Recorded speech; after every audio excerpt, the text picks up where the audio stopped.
65-ാമത്തെ വയസ്സിൽ എല്ലാം നഷ്ടപ്പെട്ട് ഒരു മരത്തിന്റെ കീഴെ വന്നിരുന്ന ഒരാളുടെ കഥ നിങ്ങൾക്കറിയാമോ എന്ന് എനിക്കറിയത്തില്ല. എല്ലാം നഷ്ടപ്പെട്ട് $100 പോലും കയ്യിലെടുക്കാനില്ല. അതെല്ലാം നഷ്ടപ്പെട്ട് അമ്മേ ആ 1ഉം 2ഉം റിജക്ഷനില്ല, 1010 റിജക്ഷനായി ഒരു മരത്തിന്റെ കീഴെ ഇനി മതി കർത്താവേ എന്ന ഒരു മരത്തിന്റെ കീഴെ വന്നിരുന്നപ്പോൾ ആ ദൈവം അദ്ദേഹത്തോട് സംസാരിച്ചു. I have plans for you. I have plans to prosper you. അമ്മേ ഹല്ലേലൂയ. ആ വ്യക്തിയോട് ദൈവം പറഞ്ഞു, നീ ഇനിയും അമ്മേ continue what you are doing. നീ ചെയ്യാനുള്ളത് ചെയ്യുക. I am there with you. അദ്ദേഹം പോയി തുടങ്ങി ഒരു ഫസ്റ്റ് ഔട്ട്ലെറ്റ് ഇട്ടു. അതിന്റെ പേര് പിന്നീട് അറിയപ്പെട്ടത് KFC ആയിട്ടാണ്. അദ്ദേഹത്തിന്റെ പേരാണ് കൊളോണൽ സാൻഡേഴ്സ്. 65-ാമത്തെ വയസ്സിൽ തുടങ്ങിയ ഒരു സംരംഭമാണ് KFC. ഇന്ന് ലോകത്തിൽ 30,000 പരം KFC ഔട്ട്ലെറ്റ്സ് ഉണ്ട്.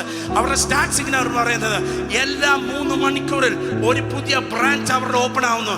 65-ാമത്തെ വയസ്സിൽ എല്ലാം നഷ്ടപ്പെട്ടു, എല്ലാം തീർന്നെന്ന് പറഞ്ഞ് ഫുൾ സ്റ്റോപ്പായിരുന്ന കൊളോണൽ സാൻഡേഴ്സിനെ ദൈവത്തിന് ഉയർത്താൻ കഴിയുമെങ്കിൽ ഇന്ന് എന്നെ കേൾക്കുന്ന ഈ ദൈവജനമേ, ആരെങ്കിലും ഫുൾ സ്റ്റോപ്പായി എന്ന് പറഞ്ഞ് ആരെങ്കിലും ഇവിടെ ആയിരിക്കുമ്പോൾ എല്ലാം കഴിഞ്ഞെന്ന് പറഞ്ഞ് നീ ഇവിടെ ആയിരിക്കുവാണെങ്കിൽ ഇന്ന് ദൈവം ഒരു പുതിയ ആരംഭം നിന്നിലൂടെ ചെയ്യാൻ ആഗ്രഹിക്കുന്നു.